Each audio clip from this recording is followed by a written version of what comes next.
നമസ്കാരം. ഗുരുവായൂർ ഡിവോട്ടീസ് ഓൺലൈനിലേക്ക് ഏവർക്കും സ്വാഗതം.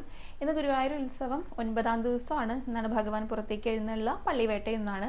അപ്പോൾ ഇന്ന് ഉച്ചതിരിഞ്ഞിട്ട് ഭക്തർക്ക് നാലമ്പലത്തിനകത്തേക്ക് ദർശന നിയന്ത്രണം ഉണ്ടായിരിക്കുന്നതാണ് കേട്ടോ. അപ്പോൾ ഇനി നമുക്ക് ഇന്നത്തെ ഉച്ചപൂജ അലങ്കാരം ഒന്ന് പ്രവചിച്ച് നോക്കാം. ഒപ്പം തന്നെ ഉത്സവ ചടങ്ങുകൾ കൂടെ ഒന്ന് പറയാം. ഇന്ന് രാവിലെ കാഴ്ചശീവേലിയൊക്കെ ഉണ്ടായിരുന്നു. പിന്നെ പന്തീരടി കഴിഞ്ഞിട്ട് ശ്രീഭൂതബലി ഉണ്ട്. ശ്രീഭൂതബലിക്ക് പക്ഷേ അകത്ത് എഴുന്നള്ളിച്ച് വെക്കൊന്നുമില്ല കേട്ടോ. പഴുക്കാ മണ്ഡപത്തിൽ വൈകിട്ട് 5 മണി മുതൽ ശ്രീഭൂതബലി ആരംഭിക്കും. ആ സമയത്താണ് ഭഗവാനെ കിഴക്കേ നടക്കിൽ എഴുന്നള്ളിച്ച് വെക്കുക, സ്വർണ്ണ പഴുക്കാ മണ്ഡപത്തിൽ. അവിടെ വെച്ചിട്ടാണ് ഭഗവാൻ ഇന്ന് ദീപാരാധന ഉള്ളത് കേട്ടോ. അപ്പോൾ അതൊക്കെ കണ്ടു തൊഴാനായിട്ട് എല്ലാവരും പോകുന്നോളൂ. അതൊരു 6:30 വരെയൊക്കെയാണ് ഉണ്ടായിരിക്കുക. പിന്നെ 6:30-ക്ക് ശേഷം ഭഗവാൻ നഗരപ്രദക്ഷിണത്തിനായിട്ട് ഇറങ്ങും. കുളപ്രദക്ഷിണമായിട്ടാണ് പോകുക കേട്ടോ. അതിഗംഭീരമായിട്ടുള്ള എഴുന്നള്ളിപ്പാണ്. ഏകദേശം 10 മണി വരെയാണ് ഉണ്ടായിരിക്കുക. 10 മണിക്ക് ശേഷമാണ് പള്ളിവേട്ടയൊക്കെ ആരംഭിക്കുന്നത് കേട്ടോ. ഇത് അകത്ത് നടക്കുന്ന കാര്യങ്ങളാണ്.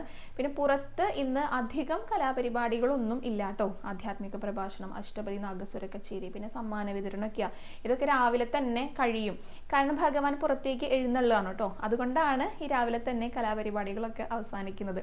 പിന്നെ ഇന്നത്തെ ഒരു വിശേഷം എന്ന് പറയുന്നത് ഈ ഉത്സവ കഞ്ഞി. ഇത്രയും ദിവസം കഞ്ഞിയും മുതിരപ്പുഴുക്കുമായിരുന്നു. പക്ഷെ ഇന്ന് പയറുപുഴുക്കാണ് ഉണ്ടായിരിക്കുക കേട്ടോ.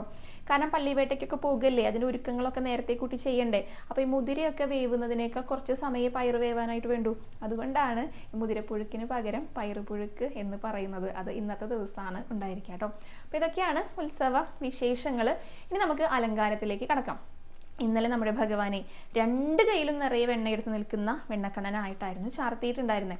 അത് വളരെ കൃത്യമായിട്ട് ആർക്കും പ്രവചിക്കാനായിട്ട് സാധിച്ചിട്ടില്ല കേട്ടോ. എന്നിരുന്നാലും വെണ്ണക്കണ്ണൻ എന്ന് പറഞ്ഞിട്ടുള്ള ആളെ ഞാൻ സെലക്ട് ചെയ്ത് കൊണ്ടുവന്നിട്ടുണ്ട്. വിനീഷ് എന്നാണ് അദ്ദേഹത്തിൻ്റെ പേര്. അപ്പോൾ വിനീഷിൻ്റെ അടുത്ത് ഒരുപാട് സന്തോഷം അറിയിക്കുകയാണ് കേട്ടോ. അപ്പോൾ നമുക്കിനി ഇന്നത്തെ അലങ്കാരം എന്തായിരിക്കും എന്നൊന്ന് പ്രവചിച്ചു നോക്കാം. ഇന്ന് മാർച്ച് 8-ാം തീയതി ഞായറാഴ്ചയാണ്. ഇന്ന് ഉച്ചപൂജ കഴിഞ്ഞിട്ട് നട തുറക്കുന്ന സമയത്ത് ഭഗവാൻ ഏത് രൂപത്തിലായിരിക്കും, ഏത് ഭാവത്തിലായിരിക്കും ഉണ്ടായിരിക്കുക എന്നുള്ളത് ഇപ്പം തന്നെ ഈ വീഡിയോയ്ക്ക് ചുവടെയായിട്ട് കമൻറ്റ് ചെയ്തോളൂ.